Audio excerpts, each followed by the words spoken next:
Welcome back to The Explainer. Today, we're embarking on a seriously fascinating, highly structured journey through a country you can instantly recognize on any map by its totally unique shape, the iconic Boot of Europe. We are, of course, talking about Italy. With a rich past spanning from the ancient Roman Empire all the way to the artistic Renaissance, Italy is this vibrant tapestry of cultural heritage and just jaw-dropping natural beauty.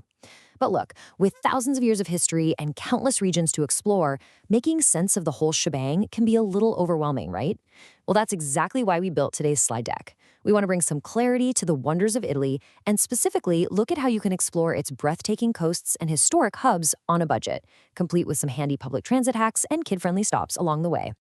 Okay, let's dive right into this. To make sense of it all, we've organized our journey into 4 key themes. 1. Italy's timeless historic hubs. 2. Coastal cliffs and island sun. 3. Majestic lakes and alpine peaks. And 4. Hidden gems and ancient villages. Let's get started. Section 1. Italy's timeless historic hubs, grounding the journey. And there's really no better anchor for this journey than Rome. Rome boasts an incredible 3,000 years of history, starting way back in 753 BC when it was founded on the Tiber River. From there, it evolved into the absolute heart of the Roman kingdom, republic, and eventually the empire. Ancient Rome's contributions to law, architecture, and language literally still influence our world today. But the crazy part? It didn't just stop there. Centuries later, the city transformed all over again into a major center for Italian Renaissance and Baroque art.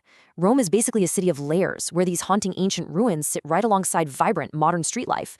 Oh, and a quick pro tip for families traveling on a budget: the absolute best way to see all these layers is by utilizing Rome's extensive, super affordable ATAC public bus system, which pretty much drops you right at the steps of antiquity. Now let's compare 2 other massive historic hubs that emerged during the Renaissance. First up, Florence, which is widely considered the cradle of the Renaissance. This is a city entirely defined by absolute architectural marvels, like Brunelleschi's iconic dome. It's a place where you literally feel like you're stepping back in time. Venice, on the other hand, trades in those rolling Tuscan hills for a network of 117 small islands crisscrossed by canals. And because it's famously car-free, it is incredibly safe and fun for kids to explore. If you want to save some money here, grab a multi-day Vaporetto pass. It acts as both your public transit and a really scenic boat tour, all wrapped into one. But hey, here's the question literally every traveler asks after a few days of sweating it out, walking through those bustling, hot, historic cities. Where do you go to escape the city heat and discover Italy's coastal magic? Let's shift our focus to the water, because Italy's shoreline is just as historically and culturally rich as its inland cities.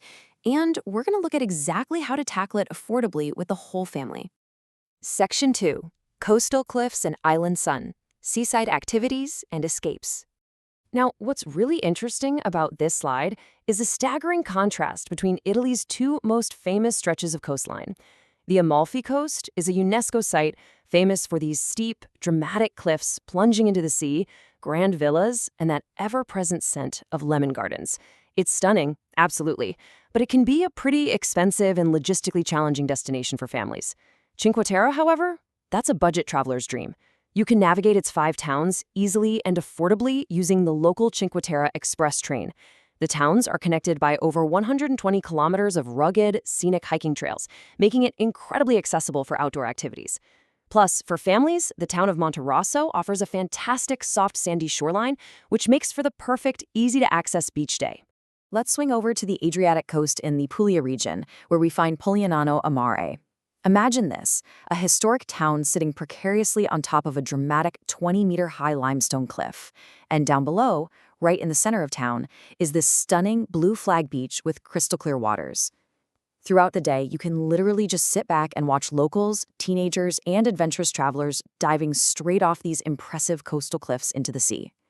Best of all, Polignano a Mare is easily reachable by a cheap, quick regional train directly from Bari, making it an ideal, super budget-friendly day trip.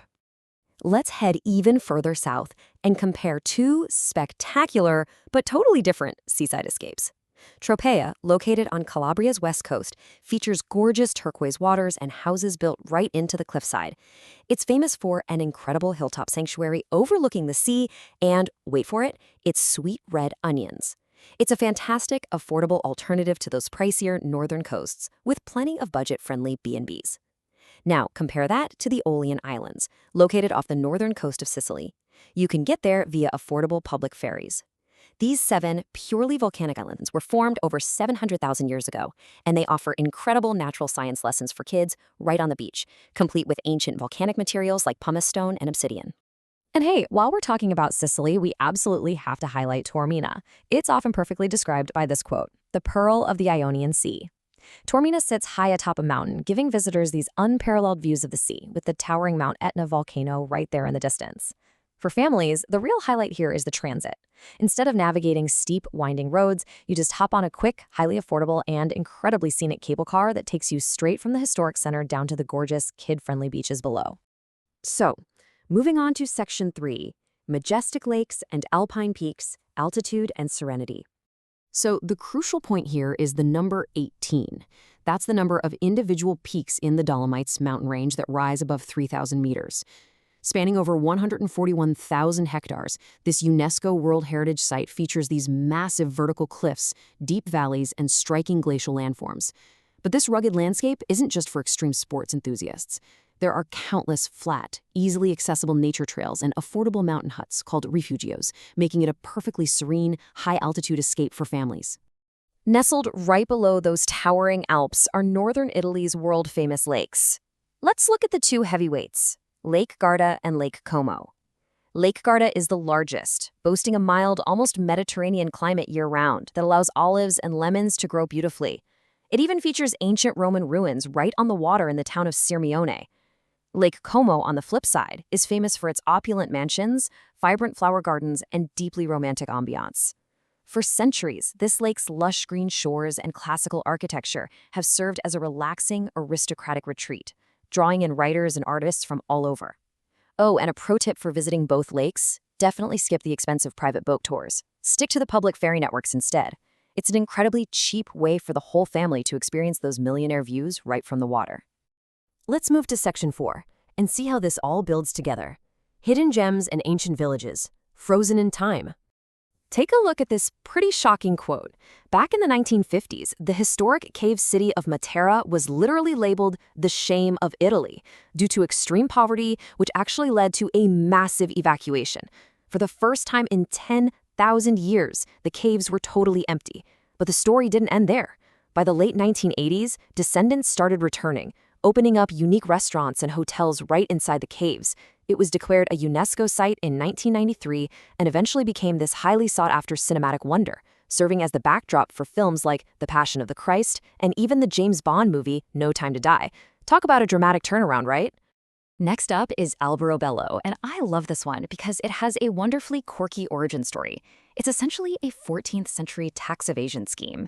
These iconic stone buildings, known as trulli, were built to be deliberately precarious. The local counts designed them so they could be quickly and easily demolished whenever the king's tax inspectors came around, basically making it look like an unsettled area.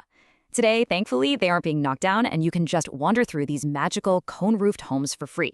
It feels like stepping into a budget-friendly real-life fairy tale for the kids.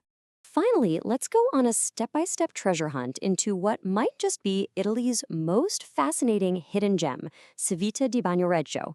Because of heavy natural erosion, the original land bridge to this ancient hill town collapsed. So step 1 to get there, you have to cross a long, isolated pedestrian footbridge suspended high over a canyon, which is a thrilling, totally low-cost adventure for the family. Step 2, you enter through ancient stone passageways built by the Etruscans over 2,500 years ago. And step 3, you discover this serene town, totally isolated from modern life, that is literally slowly eroding away, where hidden Renaissance palaces hang right over the edge of the valley. And, that really just brilliantly illustrates the sheer diversity of this country. We've mapped out the timelines of ancient hubs, we dove off the limestone cliffs of the coast, breathed the crisp air of the Alps, and walked the footbridges of disappearing villages. The geographic structure we've explored today is exactly what makes Italy so endlessly captivating and totally accessible, no matter what your budget is. So I'll leave you with this question to think about. From affordable coastal train rides to fairy tale hidden villages, which Italian wonder will you and your family explore first? Thank you so much for joining me on this explainer, and I'll catch you on the next one.